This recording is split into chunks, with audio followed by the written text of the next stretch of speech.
Hello and I welcome you all on keystone classes. तो आपका 14/7/2024 का जो हम पेपर कर रहे थे वो उसकी थर्ड शिफ्ट हम कर रहे थे। असिस्टेंट सुपरिटेंडेंट में ये पेपर आया था। इसके एक पार्ट में हमने मैथ के 20 क्वेश्चन कर लिए थे परसों, और आज हम 20 निपटा लेंगे तो आपका ये वाला पेपर जो है वो आपका फिनिश हो जाएगा। ठीक है, और क्वेश्चन नंबर 1 पे चलते हैं। बाइलिंगुअल क्लास आपकी इस पेपर के बाद हो पाएगी। और क्वेश्चन नंबर 1 देख लेते हैं। Instead of increasing A number successively by 50% and 50%, it is decreased by 50%। मतलब पहले केस में उसको क्या करना था, उसको 50% 50% की सक्सेसिव इंक्रीज करनी थी, लेकिन उसने क्या करा, उसने डिक्रीज कर दिया 50%। ठीक है, resultant the value is what percent of the required correct value. जो करेक्ट वैल्यू आती, जो रिजल्टेंट वैल्यू एक्चुअल में आई है और जो करेक्ट वैल्यू एक्चुअल में आती, उसका कितने प्रतिशत है। अगर मैं बोलूं कि भाई मेरे पास जो संख्या है वो 100% है, 100% है। पहले केस में क्या करा हमने, 50% और 50% का इंक्रीज करा, 50% 50% का इंक्रीज करा।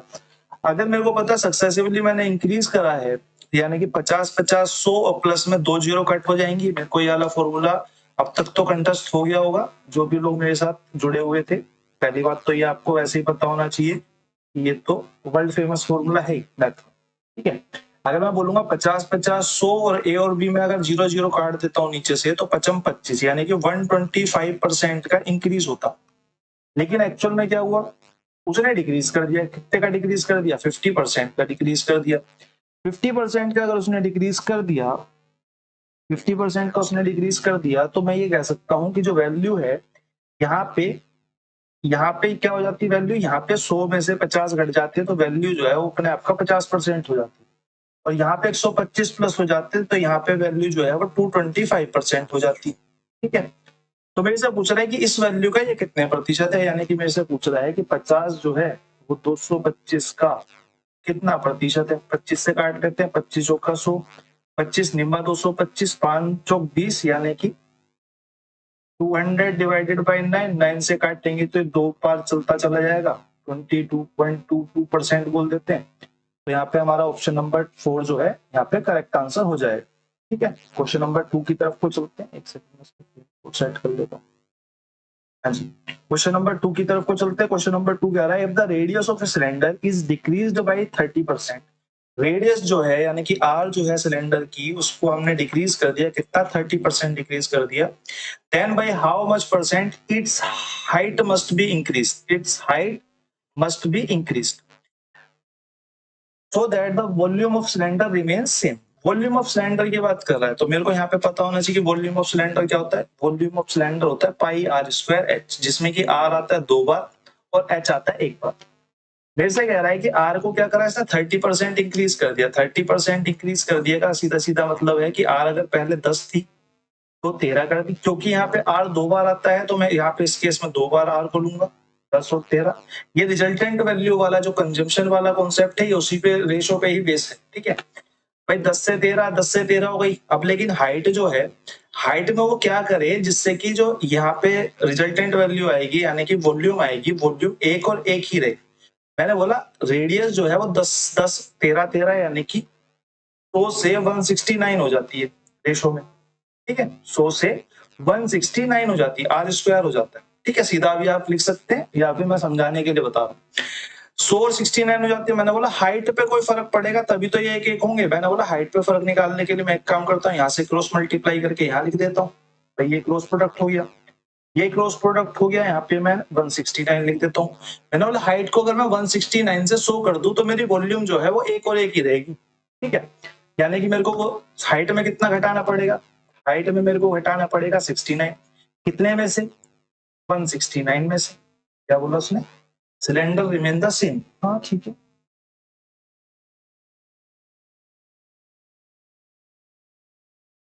सॉरी डिक्रीज हुआ था, डिक्रीज हुआ था, हमने इंक्रीज कर दिया 7 7 169। बाकी सब ठीक है, बस हमने इंक्रीज कर दिया। थोड़ा ना लाइट नहीं आई हुई है तो मैं चश्मा नहीं पहन पा रहा, फोग आ जाती है चश्मे। ठीक है, तो ये 7 और ये 7 हो गया। ठीक है, यानी कि ये 49 हो गया, ये तो 100 राइट। क्रॉस मल्टीप्लाई होके यहाँ पे हाइट 49 थी तो बाद में जो हाइट है वो 100 बन गई होगी। यानी कि कितनी बढ़ गई होगी, 51 बढ़ गई होगी। कितने पे बढ़ गई होगी भाई, इनिशियली हाइट कितनी थी, 49 थी। 49 से डिवाइड कर देते हैं, मल्टीप्लाई बाई 100। मेरे को यहाँ पे दिखाई दे रहा है कि लगभग 100 के आसपास होगा, लगभग 100 के आसपास होगा। अगर आपको मल्टीप्लाई नहीं करनी है तो ये तो 1/4 इसमें प्लस होता, 1/4 इसमें प्लस होता, यानी कि 10 के आसपास प्लस होता तो मैं मान सकता था इसको। तो ये ऑप्शन कट हो जाता है और आप कैलकुलेशन करके इसको निकाल सकती हो। ये हमारा आ जाएगा 104.08%। ठीक है। क्वेश्चन नंबर 2 के बाद क्वेश्चन नंबर 3 पे चलते हैं। क्वेश्चन नंबर 3 हमारा कह रहा है ट्रेन स्टार्ट्स मूविंग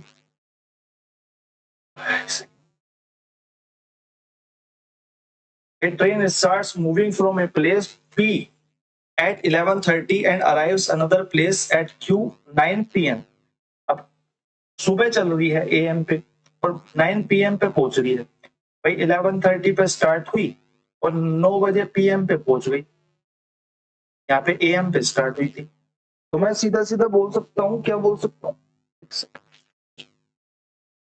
हाँ जी, On the same day, if the speed of a train is 92 kilometre per our, तो डिस्टेंस मेरे को बताना है। डिस्टेंस मेरे को पता है क्या होता है, डिस्टेंस होता है टाइम मल्टीप्लाई में स्पीड या स्पीड मल्टीप्लाई में टाइम, जैसे भी आप लिखना चाहो। मैंने बोला मेरे को स्पीड तो दे दी, अगर मैं टाइम निकाल लूं जो कि मेरे को यहाँ पे दिया हुआ है, तो मैं बोलूंगा 11:30 से 12 बजने में आधा घंटा चाहिए, आधा घंटा चाहिए प्लस में 9 बजने में 9 घंटे चाहिए, 9 बजने में और 9 घंटे चाहिए, तो यानी कि 9.5 घंटे चली। 9.5 घंटे का मतलब हो गया 9 सही 1/2, यानी कि 9 दूनी 18 और 1 19/2। अगर स्पीड मेरी डिस्टेंस अगर मेरे को निकालना है तो मैं speed 92 kilometre per our multiply में टाइम यानी कि 19/2। 2 से काटेंगे, 2 चौक 8 और 2 छिक 12। अब यहाँ पे इकाई का अंक अगर मैं देखें तो यहाँ पे इकाई के अंक जो है वो 4 4 4 3 में आ रहे हैं, तो ये तो हम इस तरीके से तो हम लगा नहीं सकते, तो हमें यहाँ पे मल्टीप्लाई करनी पड़ेगी। तो 460 दूनी 4 दूनी 8 6 दूनी 12 920, 920 में से हम 460 मल्टीप्लाई 19 कर ही लेते हैं। 46 2 चौक 8 2 छिक 12 2 छिक 54 का 4 5 हासिल 9 चौक 36 36 और 6 42 42 और 5 47 का 7 4 हासिल 4 एकम 4 और 1 8, यानी कि हमारा कितना आ जाएगा 874 जो है यहाँ पे करेक्ट आंसर आ जाएगा ऑप्शन नंबर 2। क्वेश्चन नंबर 3 की तरफ चलते हैं। क्वेश्चन नंबर 3 हमारा कह रहा है सम becomes 8500 8500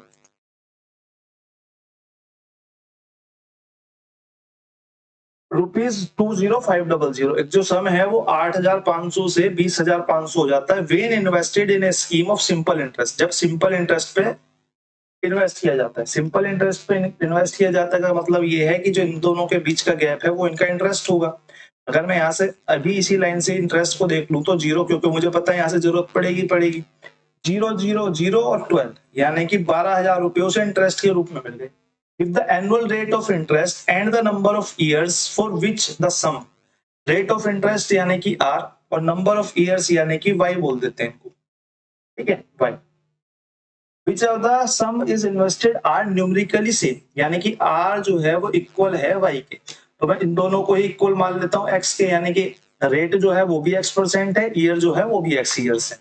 Then what is the annual rate of interest per annum? अब मेरे को क्या मिल गया, मेरे को यहाँ पे रेट मिल गई, मेरे को यहाँ पे ईयर्स मिल गए, मेरे को यहाँ पे इंटरेस्ट पता है और मेरे को यहाँ पे प्रिंसिपल पता है, तो मैं बोलूंगा interest is equal to P into R into T, ठीक है, डिवाइडेड बाई 100। ये अगर मैं इंटरेस्ट बोलूं तो इंटरेस्ट मेरा कितना है 12,000 इज इक्वल टू P मेरे को पता है 8500, क्योंकि आर और टी बराबर है और मैंने दोनों को बराबर मान लिया एक्स के, तो मैंने मल्टीप्लाई लिख दिया एक्स मल्टीप्लाई एक्स। यहाँ पे आप आर मल्टीप्लाई आर भी कर सकते हो, वाई मल्टीप्लाई वाई भी कर सकते हो, जैसी आपकी इच्छा हो, ठीक है। बस बताने का कॉन्सेप्ट ये है कि यहाँ पे स्क्वायर निकल के आएगा, डिवाइडेड बाई 100, 100 से इन दो जीरो को काट लेते, 5 से काटेंगे तो 5 दूनी 10 और 5 चौक 20, 5 दूनी 10 5 चौक 20 और 0 0 17, ठीक है, यानी कि मेरे पास यहाँ पे आ जाएगा x square is equal to 2400 upon में 670, ठीक है, 2400 अपॉन में 17 हमारा यहाँ पे आ जाएगा। अब मेरे को यहाँ पे जो परसेंटेज निकल के आएंगी, क्योंकि मुझे दिख रहा है कि नीचे 17 आएगा, तो ये परसेंट एक्चुअल में पूरे नंबर में तो आएगी नहीं, अगर ये पूरे नंबर में नहीं आएगी तो मैं यहाँ पे एक बार देख लेता हूँ, भैया जो पूरे नंबर वाली परसेंट है ये तो कट हो गई। अब मेरे पास सिर्फ ये 2 ऑप्शन बचे, अगर मेरे को तुक्का लगाना होता तो मैं यहाँ से लगा देता हूँ, ठीक है। लेकिन इसमें खास कोई जरूरत है नहीं, अगर मैं इसको काटूं 17 एकम 17 कितना बच गया, 7 बच गया। 17 चौका 68 यानी कि 2 बच गया। फिर 17 एकम 17 141 के आसपास आएगा ये कट के। मैंने बोला यहाँ पे 11 में 11 121 का स्क्वायर क्या ऊपर है, 12 में 12 144 के स्क्वायर के नीचे है, यानी कि 11 और 12 के स्क्वायर के बीच में कहीं पड़ेगा। अब जो 11 12 के स्क्वायर के बीच में, ये तो 12 के स्क्वायर से ऊपर है, हमें तो बीच में चाहिए 11 12 के। 11 12 के स्क्वायर के बीच में कौन सी संख्या है, 11.88%। इस क्वेश्चन में आपका इससे क्लोज ऑप्शन बनने के चांस कम है, बाकी ज्यादा से ज्यादा होता तो यहाँ पे 13.37 एक परसेंटेज यहाँ पे दे देता, ज्यादा कंफ्यूज करने का होता। और यहाँ पे अगर होता तो इसको दे देता 123.73, इस तरीके से कोई परसेंट देते देता तो दिक्कत होती, ठीक है। तो क्वेश्चन नंबर 4 के बाद क्वेश्चन नंबर 5 की तरफ चलते हैं। The respective ratio of the incomes of P and Q is 7:3। जो इनकम का रेशो है वो 7:3 है। मैं हिंदी में बोलता चल रहा हूँ साथ साथ में, जिससे कि आप लोगों को प्रॉब्लम ना हो। बाकी कल से जहां तक है आपकी पीपीटीज पे ही क्लास होंगी, और संडे को जहां तक है देखेंगे वन टॉपिक वन शॉट देखेंगे, एक टॉपिक का, किसी भी एक टॉपिक का जो फ्रिक्वेंटली आ रहा है उसका एक वन शॉट देखेंगे, ठीक है, संडे को। The ratio of income of Q and R, मेरे को यहाँ पे पी और क्यू की इनकम का रेशो दे दिया, मेरे को यहाँ पे क्यू और आर की इनकम का रेशो देख दिया।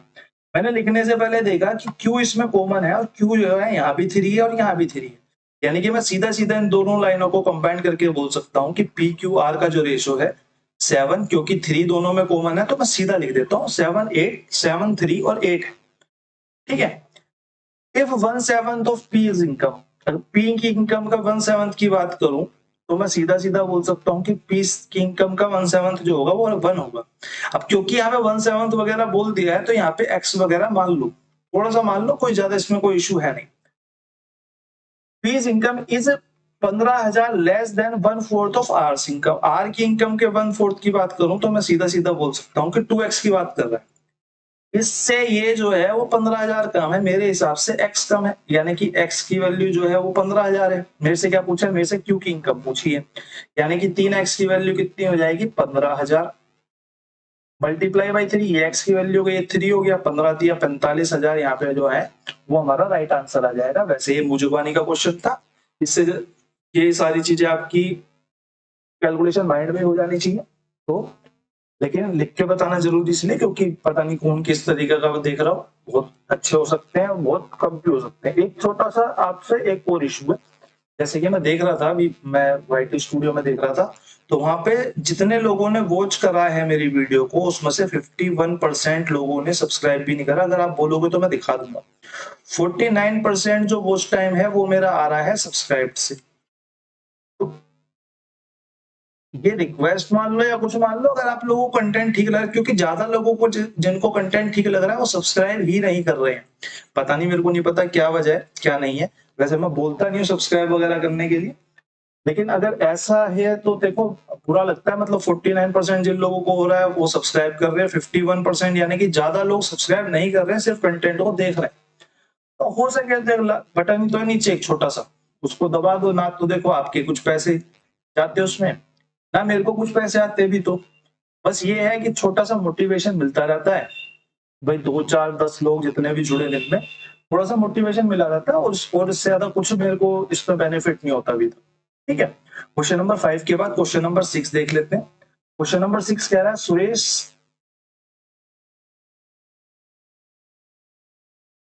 Suresh walks at the speed of 10 kilometer per hour, reached his school 6 minutes late. पहले भी बहुत बार ये क्वेश्चन करा हुआ है। If he walks 12 kilometer per hour he reach 5 minutes before, यहाँ पे 6 मिनट लेट पहुंचता है, यहाँ पे 5 मिनट बिफोर पहुंचता है, ठीक है।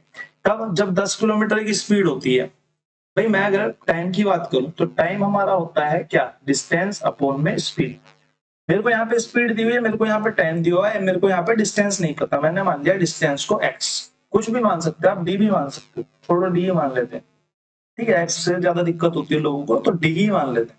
मैंने बोला अगर जो डी है वो 10 किलोमीटर पर आवर है, और अगर जो डिस्टेंस है वो डिस्टेंस ही है और स्पीड जो है वो 12 किलोमीटर पर आवर है, तब क्या हो रहा है यहाँ पे भाई, इस केस में 6 मिनट लेट पहुंच रहा है, इस केस में 5 मिनट जल्दी पहुंच रहा है, यानी कि 6 और 5 11 मिनट का जो है फर्क आ रहा है। क्योंकि ये किलोमीटर पर आवर में है तो मैं इसे किलोमीटर पर आवर से इसको भी घंटे में चेंज कर लेता हूँ। भाई ये मिनट है, 6 और 5 मिनट थे तो मैंने 60 से डिवाइड करके इन्हें भी आवर्स में चेंज कर लिया।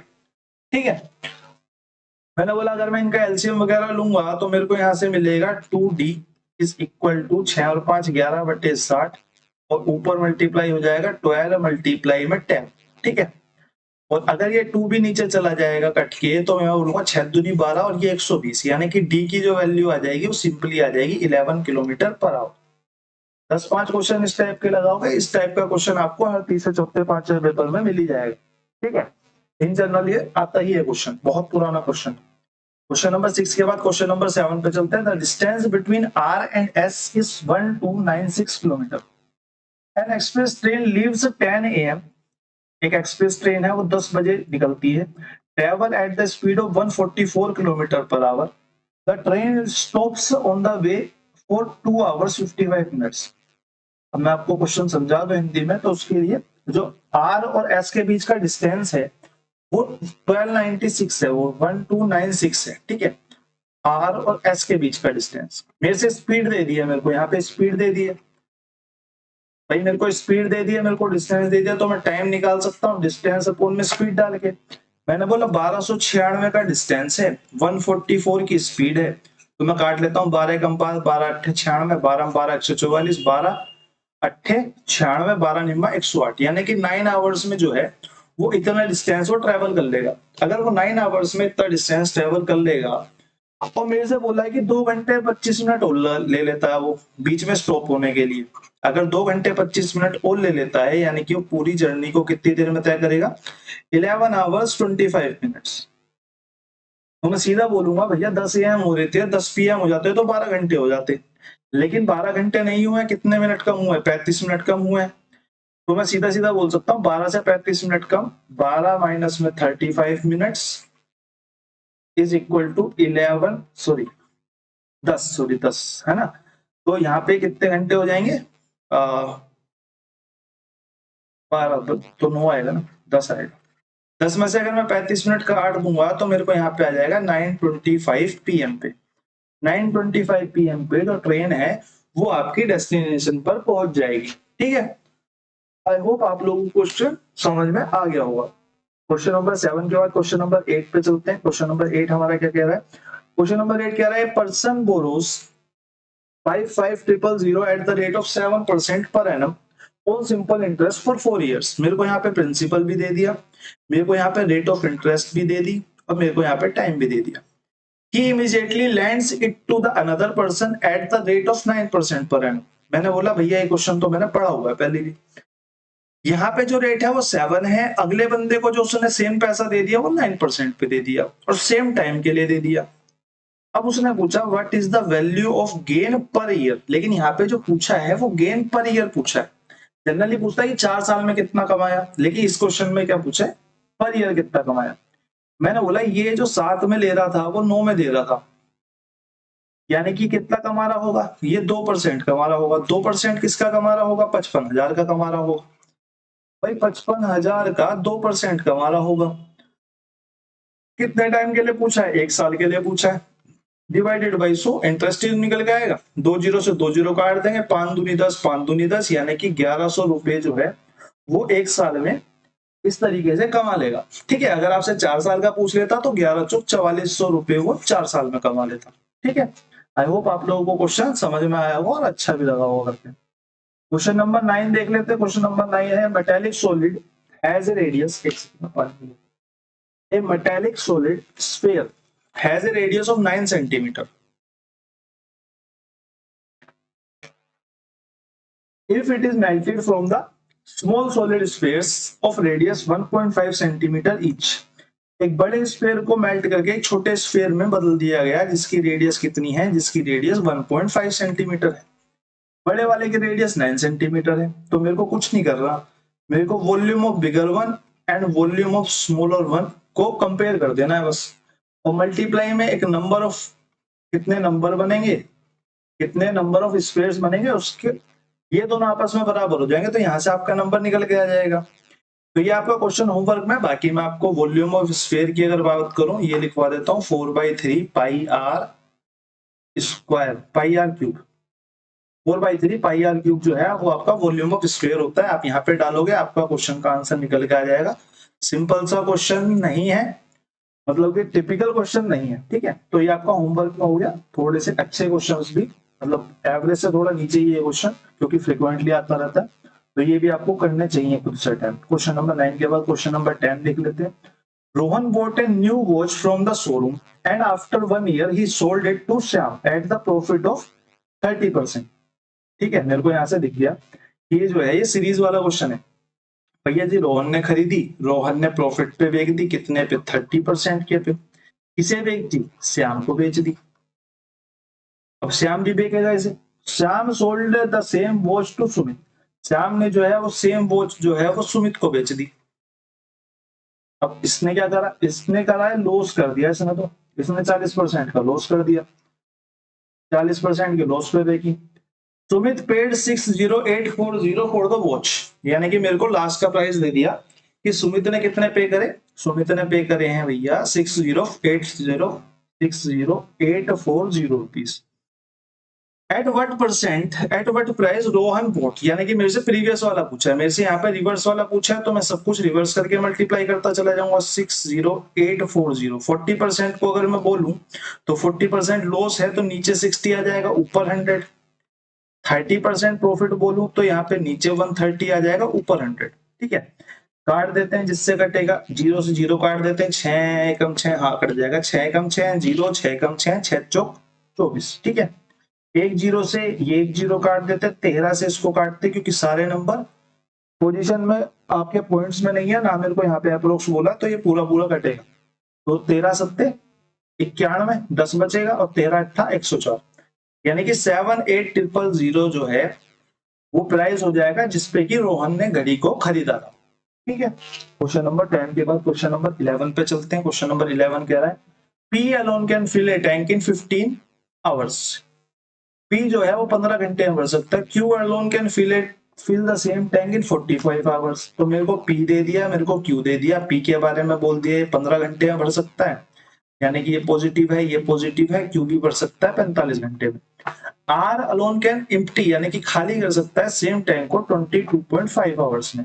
22.5 को मैं बोल सकता हूँ 22 सही 1/2 घंटे, और इसी को मैं बोल सकता हूँ 45/2 आवर्स।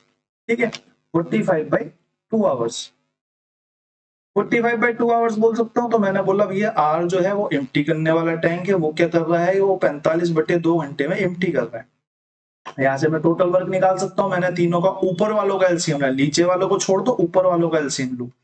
ऊपर वालों का एलसीएम लिया तो 45, 15 दिया, 45 से कम 45, इससे काटेंगे तो 45 से कम 45 और 2 की मल्टीप्लाई हो जाएगी ऊपर, इस तरीके से इससे कट जाएगा, इसकी मल्टीप्लाई ऊपर हो जाएगी, तो इसका वर्क कितना आ जाएगा, -2। ये क्या है, ये प्लस का 1, ये है प्लस का 3। क्वेश्चन मेरे से पूछ रहा है how much time will all the 3 take together to fill the same tank. अब तीनों एक साथ चला दिए गए, तो टैंक को बनने में कितना टाइम लगेगा, मैंने बोला 45 का टैंक है, तीनों एक साथ चलेंगे तो प्लस का 4 होगा और माइनस का 2 होगा, यानी कि अल्टीमेटली क्या होगा, प्लस का 2 होगा। अब तो भरने में कितना टाइम लगेगा, इसको हम काटेंगे तो ये 22.5 आवर्स या फिर 22 सही 1/2 घंटे हमारा जो है वो यहाँ पे राइट आंसर आ जाएगा। क्वेश्चन नंबर 11 के बाद क्वेश्चन नंबर 12 पे चलते हैं। एक सेकंड दीजिएगा मेरे को, आप इस एक क्वेश्चन को पढ़िए, मेरे को एक सेकंड दीजिए।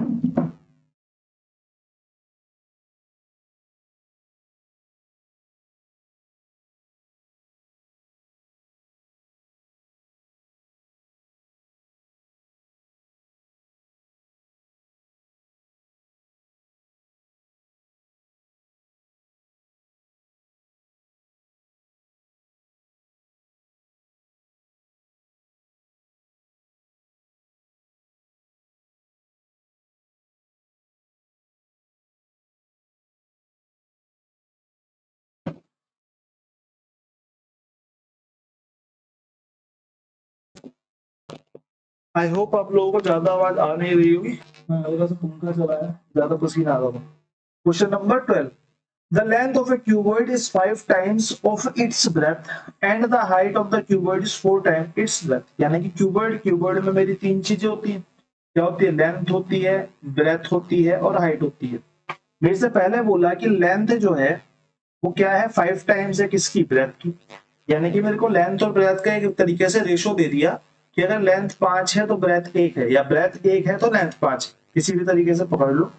The height of the cuboid is 4 times its breadth. यानी कि अगर ब्रेथ जो है वो 1 है तो हाइट जो है वो कितनी है, हाइट 4 है। यानी कि यहां से मैं रेशो बोल सकता हूं, क्योंकि कॉमन वाला जो ऑब्जेक्ट है वो सेम है, तो सीधा सीधा मैं बोल सकता हूँ 5:1:4 इनकी क्या हो जाएगी, लेंथ, ब्रेथ और हाइट का रेशो हो जाएगा। क्वेश्चन ने मेरे से बोला if the breadth of the cuboid is 8 centimeter, अगर इस एक की वैल्यू, ब्रेथ की वैल्यू 8 सेंटीमीटर है, तो मैं सीधा सीधा बोल सकता हूँ ये 40 सेंटीमीटर है, और मैं बोल सकता हूँ ये जो है वो 32 सेंटीमीटर है।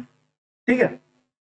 What is the total surface area, TS से ऑफ क्यूबॉइड क्या होता है हमारा, टीएस से ऑफ क्यूबॉइड क्या होता है हमारा, ये आपको पता होना चाहिए, ये होता है हमारा 2 एलबी, यानी कि लेंथ मल्टीप्लाई ब्रेथ प्लस में ब्रेथ मल्टीप्लाई हाइट प्लस में L B B H H L और एच एल। ठीक है, कर लेते हैं मल्टीप्लाई, सबकी एक एक बार मल्टीप्लाई होगी, यानी कि 2। अगर मैं 40 की मल्टीप्लाई 8 में करूं तो 8 चौक 32, यानी कि 320 प्लस 8 की मल्टीप्लाई इसमें 8 या 24 और 8 दूनी 16, यानी कि 256 प्लस में 32 की मल्टीप्लाई 40 में, यानी कि 4 जीरो की जीरो, 4 दूनी 8 और 4 की 12, यानी कि 1280 ब्रैकेट बंद। तो मेरे को यहां से मिलेगा 2, यहाँ पे आ गया हमारा 6 और सेकंड पे आ गया 8, 8 और 2 10 और 5 15 का 5 एक हासिल, 3 और 1 4, 5 और 1 6, 7 और 8, यानी कि 1856। तो 18 दूनी 36 और 56 दूनी 112, यानी कि 3712 सेंटीमीटर स्क्वायर जो है वो हमारा यहाँ पे राइट आंसर हो जाएगा। ऑप्शन नंबर 3 यहाँ पे हमारा करेक्ट हो जाएगा। ठीक है। क्वेश्चन नंबर 12 के बाद क्वेश्चन नंबर 13 पे चलते हैं। दो क्वेश्चन अच्छे हैं इसमें, बाकी तो सब ठीक है बस। The two parallel sides of trapezium are 100 centimeter and 150 centimeter respectively. ठीक है। If the distance between the parallel sides is 48 centimeter, what is the area. तो एरिया ऑफ ट्रेपीजियम हम कई बार कर चुके हैं, तो मैं इसको आपको होमवर्क में दूंगा, लेकिन थोड़ा सा इलेबोरेट करके। एरिया ऑफ ट्रेपीजियम हमारा होता है 1/2 sum of parallel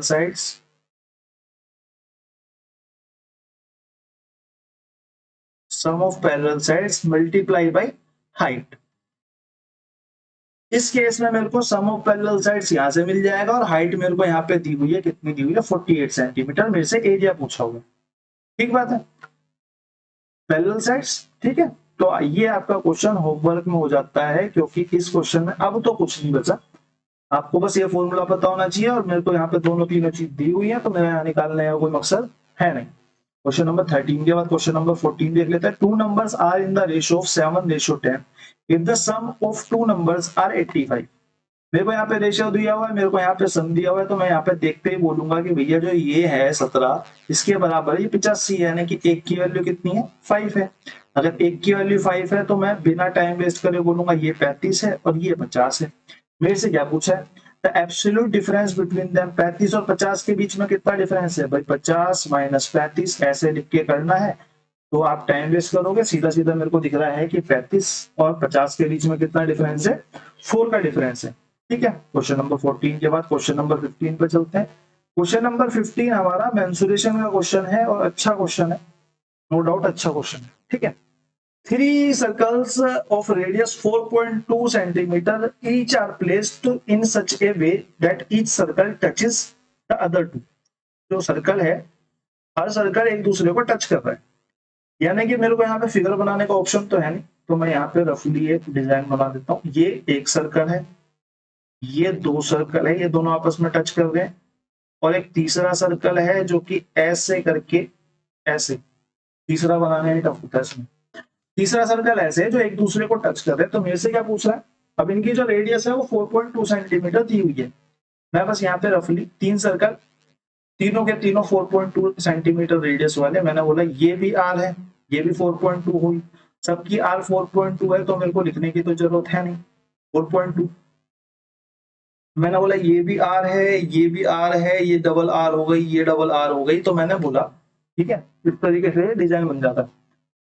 What will be the area of the portion enclosed between these three circles? यानी कि मेरे से क्या बात कर रहा है, मेरे से पूछ रहा है ये किस पेन से हाईलाइट करा जाए, इससे हाईलाइट कर जाए। मेरे से पूछ रहा है ये वाला एरिया, जो ये वाला एरिया है जो एनग्लव कर रखा है तीनों सर्कल्स ने, इस एरिया का वो बताओ, क्या बताओ, एरिया बताओ, इस एरिया का, इस पोर्शन का मेरे को एरिया पता करना है। इस पोर्शन के एरिया को निकालने के लिए मैं बोलूंगा अगर, क्योंकि ये तीनों एक दूसरे से टच कर रहे हैं, तो ये एक सेक्टर बन रहा है, ये एक सेक्टर बन रहा है, ये एक सेक्टर बना रहा है, ठीक है। क्योंकि ये रेडियस और रेडियस है, तो यहाँ पे जो ये जो ट्रायंगल है ये 2r की साइड का है, 2r साइड है, तीनों तरफ ही 2r है, ये भी r है, ये भी r है, ये भी r है, ये भी r है, यानी कि इस तरफ भी 2r हो गई, इस तरफ भी 2r हो गई, ठीक है। यानी कि मेरे को क्या मिल रहा है, मेरे को यहाँ पे एक ट्रायंगल मिल रहा है जिसमें सारी साइड जो है वो 2r है, और 2r की वैल्यू मेरे को पता है क्योंकि r मेरी 4.2 सेंटीमीटर है, तो मैं यहाँ पे 2r बोल सकता हूँ कि 8.4 सेंटीमीटर है, यानी कि इसकी सारी भुजाएं 8.4 सेंटीमीटर है, यानी कि एक इक्विलेटरल ट्रायंगल हो गया। इक्विलेटरल ट्रायंगल का जो एरिया होता है, area of equilateral triangle is equal to √3/4 pi r square होता है, ठीक है। लेकिन इससे तो काम चलेगा नहीं, इससे तो ट्रायंगल का एरिया निकलेगा। अगर मैं बात करूं, ट्रायंगल का एरिया मैंने निकाल दिया और फिर मैंने बोला, वाओ, एक सेकंड हो दो बस, काम हो गया।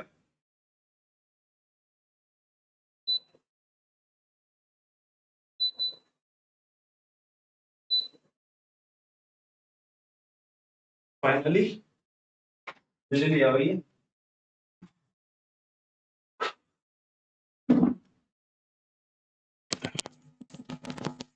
हाँ जी, तो मेरे को जो ये गुलाबी वाला पोर्शन है इसका एरिया निकालना है। मैंने बोला इसके निकालने के लिए मेरे को क्या पता होना चाहिए, मैं अगर गुलाबी वाले पोर्शन से ये वाला पोर्शन घटा दूं, ये जितना मैं हाईलाइट कर रहा हूँ इतना पोर्शन घटा दूं, ये पोर्शन, ये पोर्शन और ये वाला पोर्शन, अगर ये वाला पोर्शन अगर मैं घटा देता हूँ, अगर मैं ये वाला पोर्शन घटा देता हूँ तो मेरा काम हो जाएगा। मैंने बोला ये पोर्शन घटाने के लिए मुझे कुछ नहीं करना, मेरे को एरिया ऑफ सेक्टर निकालना है, क्योंकि ये जो क्या है, ये अगर एक सर्कल है तो यहाँ से पॉइंट ड्राइव होके इस तरीके से एक सेक्टर बन रहा है, इस तरीके से एक सेक्टर बनना है जिसका जो ये होगा एंगल होगा वो एंगल 60 डिग्री होगा। 60 डिग्री, और क्यों, क्योंकि यहाँ पे एक इक्विलेटरल ट्रायंगल बन रहा है, क्योंकि यहाँ पे एक इक्विलेटरल ट्रायंगल बनना है, और इक्विलेटरल ट्रायंगल का जो वो होता है हमारा एंगल होता है वो हमारा 60 डिग्री होता है, ठीक है। इतना तो आप लोगों को पता होगा। इसी वजह से हमारा जो यहाँ पे सेक्टर का जो एंगल होगा वो 60 डिग्री हो जाएगा, और इस तरीके के 3 सेक्टर होंगे। अब मेरे को एरिया ऑफ सेक्टर पता होना चाहिए, एरिया ऑफ सेक्टर हमारा होता है θ/360 पाई आर स्क्वायर।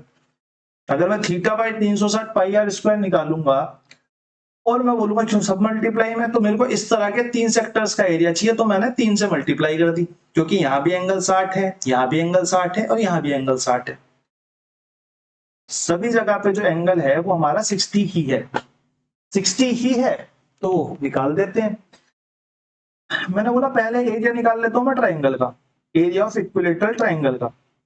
मैंने बोला इसको निकालूंगा तो मैं बोलूंगा √3/4 मल्टीप्लाई पाई यानी कि 22/7 और मल्टीप्लाई आर स्क्वायर यानी कि 8.4 मल्टीप्लाई 8.4। यहाँ से दोनों मैं पॉइंट हटा लेता हूँ अपनी कैलकुलेशन को इजी करने के लिए। 7 चौक 28, चौक पे चली जाएगी माननी, और 4 दूनी 8, और 8 चौक 32 का 2, 3 हासिल, और 8 8 64 और 3 कितने होते हैं 67, 6672, नहीं ज्यादा आ रहा है यार, 8.2 एरिया ऑफ इक्विलेटरल ट्रायंगल, ठीक है बिल्कुल ठीक बात है। 672 से ये आ जाएगा, यहाँ पे 2 जीरो लग जाएंगी तो ज्यादा ही आ रहा है क्या, एक सेकंड तक आप अरे पाई क्यों आएगा यहाँ पे? अरे पाई फालतू में लगा दिया, पजल हो गए पजल। कोई बात नहीं, ये पाई नहीं है, √3/4 r² होता है। √3/2 3/4 r², यानी कि 4.2 मल्टीप्लाई 4.2, क्योंकि दुगने हैं 2r है तो यहाँ पे 2 से मल्टीप्लाई कर देते हैं, इनको इससे काट लेते हैं, तो 42 42 कितने होते हैं? ये होते हैं हमारे 2 दूनी 4, 2 दूनी 4 और 4 दूनी 8 दूनी 16 का 6, एक हासिल, 4 चौक 16 और 1 17, 17.64 √3 सेंटीमीटर स्क्वायर हमारा ये जो है एरिया निकल के आ गया। अब मैं एरिया ऑफ यहाँ पे सेक्टर देख लेता हूँ, टोटल एरिया ऑफ तीनों सेक्टर्स का। थीटा को मैं बोलूंगा, थीटा हमारा कितना होगा 60/360, मल्टीप्लाई में पाई कितना होगा 22/7, मल्टीप्लाई में आर कितना होगा 4.2, मल्टीप्लाई 4.2, और क्योंकि 3 का निकालने इसलिए 3 से मल्टीप्लाई। मैंने बोला 6×6 36 और 6×7 42, यानी कि 0.7, इससे इसको काट देंगे, पॉइंट को हटा के नीचे 10 लिख लेते हैं, इस पॉइंट को हटा के भी नीचे 10 लिख लेते हैं। मैंने बोला 42 मल्टीप्लाई 3 मल्टीप्लाई 22 करना है, तो मैं एक काम करता हूँ 3 दूनी 6, 3 दूनी 6 यानी कि 11 मल्टीप्लाई में 6 दूनी 12 का 2, एक हासिल, 6 चौक 24 और 1 25, 252 अपॉन में 100, और ये हमारा हो जाएगा 2 7 7 और 2, और यहाँ पे लग जाएगा हमारा पॉइंट, यानी कि 27.72 जो है वो हमारा यहाँ पे आ जाएगा। क्योंकि मेरे को तो खाली एंगल ऑफ वाला एरिया निकालना था, ये वाला, तो मेरा ये एरिया कितना हो जाएगा, ये एरिया मेरा निकल के आ जाएगा इस वाले ट्रायंगल में से। मैं इस वाले सेक्टर के एरिया को घटा देता हूँ, इस वाले ट्रायंगल का एरिया कितना था 17.64 √3 माइनस में 27.72, और यहाँ पे ब्रैकेट के अंदर सेंटीमीटर स्क्वायर, जगह की थोड़ी कमी है इसलिए थोड़ी सी दिक्कत है। बाकी आप लोग ना, अगर देखो आपने ये दोनों चीजें निकाल लिया तो आप यहाँ पे ऑप्शन भी एलिमिनेट कर सकते हो। यहाँ पे ये नहीं होगा, एक पॉइंट आगे लगा हुआ है, पॉइंट ही नहीं लगा हुआ है, ये कट हो गया, अब 2 ऑप्शन सेम हो गए। मैंने बोला यहाँ पे ये तो ठीक है, लेकिन यहाँ पे तो पॉइंट होना चाहिए 2 अंकों के बाद, यहाँ भी होना चाहिए, ये भी कट हो गया, यहाँ भी 2 अंकों के बाद होना चाहिए तो ये भी कट हो गया। तो यहाँ पे हम सिर्फ इसे निकाल के ही आंसर को क्लिक कर सकते हैं, लेकिन निकालना आपको पड़ेगा ही। ठीक है, क्वेश्चन नंबर 15 के बाद क्वेश्चन नंबर 16 पे चलते हैं। क्वेश्चन नंबर 16 हमारा क्या कह रहा है? क्वेश्चन नंबर 16 हमारा कह रहा है the ratio of income of Ram and Mohan is 13:6 if Mohan gets 7,000 less than Ram. देखो कितना सिंपल सा क्वेश्चन है। मैंने बोला यहाँ पे मैंने देखा कि 7 कम ले रहा है और रुपए में भी 7,000 कम ले रहा है, तो यानी कि एक की वैल्यू कितनी हो गई, एक की वैल्यू 1000 हो गई। अगर एक की वैल्यू 1000 हो गई तो मैं यहाँ से सीधा सीधा कह सकता हूँ, तो टोटल इनकम पूछी है मेरे से, यानी कि मेरे से 19 की वैल्यू पूछी है। 19 की वैल्यू कितनी आ जाएगी 19,000 रुपया, हमारा यहाँ पे राइट आंसर आ जाएगा। 1 सेकंड का क्वेश्चन था, 10 सेकंड का। ठीक है, क्वेश्चन नंबर 17 पे चलते हैं। क्वेश्चन नंबर 17 हमारा क्या कह रहा है? The area of triangle is 486 centimeter square. The ratio of its side is 27, 36, 45. What is the perimeter of the triangle? मैंने बोला अगर मेरे को 27, 36, 45 दिख रहा है तो मेरा क्या ये किसी ट्रिपलेट में आता है? मेरे को सबसे बेसिक ट्रिपलेट पता है कौन सी, 3 4 5 की। मैंने बोला ये 5 का मल्टीपल है, ये 4 का मल्टीपल है, 3 का मल्टीपल है। अगर मैंने ठीक से देखा तो मेरे को पता चला है 3 मल्टीप्लाई 9 है, ये 4 मल्टीप्लाई 9 है, और ये 5 मल्टीप्लाई 9 है, यानी कि ये 3 4 5 के ट्रिपलेट के 5 गुने हैं। सिंपल सी इतनी बात है। यानी कि हमारे क्या है, ये हमारा राइट एंगल ट्रायंगल है, राइट एंगल ट्रायंगल है जिसकी भुजाएं जो है वो 27x, 36x और 45x है। और मेरे को यहाँ पे एरिया दिया हुआ है, मेरे को पता है एरिया ऑफ इस ट्रायंगल का एरिया कितना होता है 1/2 बेस इंटू हाइट। मैंने बोला 1/2 बेस इंटू हाइट अगर मैं डाल के देखूं तो यहाँ पे 27x हाइट हो गई और 36x हमारा बेस हो गया, इज इक्वल टू मेरे को दिया है 486 के। तो मैं यहाँ से काटना स्टार्ट करता हूं तो मेरे को यहाँ से मिलता है 18, 18 से काटूंगा तो 18 दूनी 36, 18 3 54, 18 दूनी 36, 12, 18 सत्ते पे चली जाएगी माननी, और 27 से पूरा कैंसिल हो जाएगा, यानी कि एक्स स्क्वायर की वैल्यू आ गई एक, और अंडर रूट भी चढ़ाओगे तो भी एक्स की वैल्यू हमारी कितनी आएगी, एक ही आएगी। तो यहाँ पे अब मेरे को पता चल गया कि जो साइड्स आएंगी वो एक्चुअल में कितनी होंगी 27 सेंटीमीटर, और यहाँ पे 36 सेंटीमीटर, और यहाँ पे 45 सेंटीमीटर। ठीक है, वैसे पेरीमीटर पूछा तो पेरीमीटर क्या होता है, तीनों भुजाओं का योग, यानी कि 27 प्लस में 36 प्लस में 45 जो है वो हमारा यहाँ पे राइट आंसर हो जाएगा। 6 दूनी 12 और 1 13 और 5 18 का 8, एक हासिल, 4 4 8 और 2 10, यानी कि 18108 सेंटीमीटर हमारा यहाँ पे राइट आंसर हो गया। ऑप्शन नंबर कितना, ऑप्शन नंबर 1। क्वेश्चन नंबर 18 देख लेते हैं। क्वेश्चन नंबर 18 हमारा 2022 से चला हुआ आ रहा है डीएसएसबी में, काफी ठीक ठाक क्वेश्चन है। ठीक है, ये 2018-19 में आया था पहली बार। If a party hold there were the peoples in blue and red dress. ठीक है, तब यहाँ पे डिजिट कुछ और हुआ करती थी, 100 के आसपास की थी शायद यहाँ पे रेशो जो था, इस बार रेशो थोड़ा इन्होंने अलग कर दिया। Blue and red dress, the ratio of numbers of man in blue. अब यहाँ पे रेशो आएगा तो मैं लिख लेता हूँ भैया, मैन इन ब्लू जो है उनका ratio two the number of women in red, women in red में, वुमेन इन रेड में इनका जो रेशो है वो 1:6 है। फिर इसने बोला if the ratio of man in red, अब दूसरा मेरे को रेशो दिया कि मैन अगर रेड में हो और उनका रेशो वुमेन इन ब्लू में हो, वुमेन इन ब्लू में हो, तो इनका रेशो जो है वो 3 और 2 का हो जाएगा। अब इसने लास्ट में एक लाइन और जोड़ दी, if the ratio of number of people in blue, blue के जो पीपल्स हैं और पीपल इन रेड के जो पीपल्स हैं, इनका एक रेशो मेरे को दे दिया 37:87 का, 37:87 का। अब मेरे से पूछ लिया ratio of man and women कितना होगा, मैंने बोला यहाँ तो मेरे को कुछ नहीं समझ में आ रहा, तो मैं एक काम करता हूँ, इस रेशो को मैं मान लेता हूँ 1x और 6x, इस रेशो को मैं मान लेता हूँ 3y और 2y। ठीक है, अब अगर मैं बोलूं कि ब्लू ड्रेस के बंदे जो हैं रेशो में 37 हैं, मेरे हिसाब से ब्लू ड्रेस के बंदे कितने हैं, मैंने बोला 1x तो यहाँ पे है और 2y यहाँ पर है। फिर मैंने बोला भैया इसने क्वेश्चन ने मेरे को जो दूसरा तीसरा रेशो जो दिया है वो रेड ड्रेस का दिया है टोटल, मैंने बोला रेड ड्रेस की वुमेन जो यहाँ पे है वो 6x है और यहाँ पे जो रेड ड्रेस के मैन है वो 3y है। मैंने बोला अगर मेरे को यहाँ पे ये पूरा रेड मिल गया, ब्लू मिल गया, मैंने बोला ब्लू मिल गया तो ये 37 के बराबर होना चाहिए, और यहाँ पे अगर ये पूरा रेड मिल गया तो ये 87 के बराबर होना चाहिए, 87 के बराबर होना चाहिए।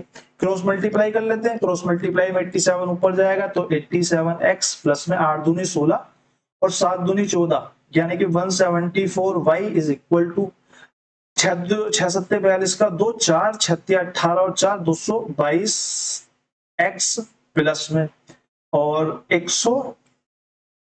222x और यहाँ पे कितना आ जाएगा 37 तिया 3 तिया 9 और 7 तिया 21, यानी कि 111y। ठीक बात है। फिर मैं y को x को एक जगह ले आता हूं तो मैं बोलूंगा 222x माइनस में 87x is equal to 174y minus में 111y के। मैंने बोला यहाँ पे अब कितना बच गया मेरे पास, यहाँ पे बच गया 135x इज इक्वल टू किसके, ये बच गया हमारा 63y के, 63y के। मैंने यहाँ से कट कर लिया तो मेरे को यहाँ से मिल गया x अपॉन y का रेशो कितना मिल गया, 9 सत्ते 63, सत्ते और 9 एकम 9 9 पंजे 45, यानी कि 7/15। अब जब मेरे को यहाँ से रेशो मिल गया 7/15 तो मैंने बोला भैया एक काम करते ना, अब वैल्यूज निकाल लेते हैं। मेरे को चाहिए मैन और वुमेन का रेशो। मैंने बोला अगर मैं मैन को देखूं तो मैन मेरा पहले इसमें कितना है 1x है, तो यानी कि मैं अगर x की वैल्यू 60 डाल दूं इसमें, यानी कि 1 × 7 प्लस में मैंने मेरा अगली बार 3y है, यानी कि 3 × 15 कर दूं। इसका रेशो मेरे से किससे पूछा है, वुमेन से। वुमेन मैंने देखा x वाले में कितनी है 6x है, यानी कि 6 × 7 प्लस में y वाले में देखा मैंने 2y है, यानी कि 2 × 15। इन दोनों को मैं प्लस कर देता हूं। मैंने बोला 7 और 15 तिया 45, यानी कि ये कितना हो गया 15 तिया 45 और 7 हो गया 52 प्लस में 6 सत्ते 42 और 15 दूनी 30, ये कितना हो गया 72। मैंने इन दोनों को काटा तो ये कट गया 4 से, 4 एकम 4 4 तिया 12 4 एकम 4 4 अट्ठे 32, यानी कि मेरा अल्टीमेटली रेशो कितना आ गया मैन और वुमेन का, मैन और वुमेन का रेशो हमारा आ गया 13 रेशो में 18। ठीक है, ऑप्शन नंबर 3 हमारा जो है यहाँ पे करेक्ट हो गया। इंपॉर्टेंट क्वेश्चन है, इंपॉर्टेंट टाइप है, 2-3 बार डिजिट चेंज होके आ चुका है, या तीसरी बार डिजिट चेंज करके आया है। क्वेश्चन नंबर 18 के बाद क्वेश्चन नंबर 19 पे आते हैं। C alone can complete a piece of work in 24 days, D alone can complete a piece of same work in 96 days. यानी कि सी 24 दिन में कर सकता है और डी जो है वो 96 दिन में कर सकता है। They began the work together and D left the work in 9 days before. 9 days before क्यों बोला है? D left कर जाता है तो हमें कुछ नहीं करना होता, हमें ये वाला काम जो है D का जोड़ देना होता है टोटल वर्क में। मैंने बोला C जो है वो 24 में कर सकता है, D जो है वो 96 में कर सकता है। अगर मैं LCM लूंगा तो इनका 96 ही आ जाएगा, ये चौके पे ये एक पे। अब टोटल वर्क मेरा 96 है, लेकिन जो D करता है वो दोनों एक साथ स्टार्ट करते हैं और D 9 दिन पहले छोड़ के चला जाता है। अगर मैं 9 दिन तक डी से काम और करा देता तो मेरा 9 काम और डी करता। तो इस केस में जो हमारा टोटल वर्क बन जाएगा वो 96 प्लस में 9 यानी कि 105 बन जाएगा। अब दोनों से करा देते हैं। अगर मैं दोनों से कराऊंगा सी प्लस डी से, तो मेरे से पूछा है कि वर्क कंप्लीट होने में कितना दिन लगेगा। सी प्लस डी 105 काम कर देंगे और एक दिन में कितना काम करते हैं? 5 काम करते हैं। तो 5 दूनी 10 और 5 से कम 5 यानी कि 21 डेज जो है वो हमारा यहाँ पे करेक्ट आंसर हो जाएगा ऑप्शन नंबर 4। आई होप आप लोगों को क्वेश्चन समझ में आ गया होगा। क्वेश्चन नंबर 19 के बाद क्वेश्चन नंबर 20 देखते हैं। 20 क्वेश्चन हमने बहुत बार करा हुआ है और सिंपल एक लाइन का ही क्वेश्चन है, बस आपको रेशियोज बनाने। तो ये आपका होमवर्क में हो गया और कमेंट सेक्शन में एक बार जरूर बता देना कि आपका हुआ या नहीं हुआ, ठीक है। पीपीटी नहीं बना पा रहे हो इसका मतलब ये नहीं है कि आप लोग अटेम्प्ट भी ना करें। अब मुझे पता है कि अगर पीपीटी क्रिएट नहीं करते और आंसर इसमें मार्क रहते हैं, आप लोग अटेम्प्ट करते नहीं हो। पर देखो आपका ही बेनिफिट है इसमें, मेरा तो कोई बेनिफिट है नहीं।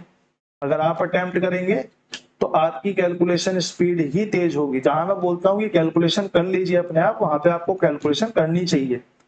बाकी आप लोगों की चॉइस की बात है, आप जैसा ठीक लगे आप लोगों को वैसा कर सकते हैं। बाकी आप लोगों से मुलाकात कल होगी। अब आज के लिए धन्यवाद, मिलते रहेंगे।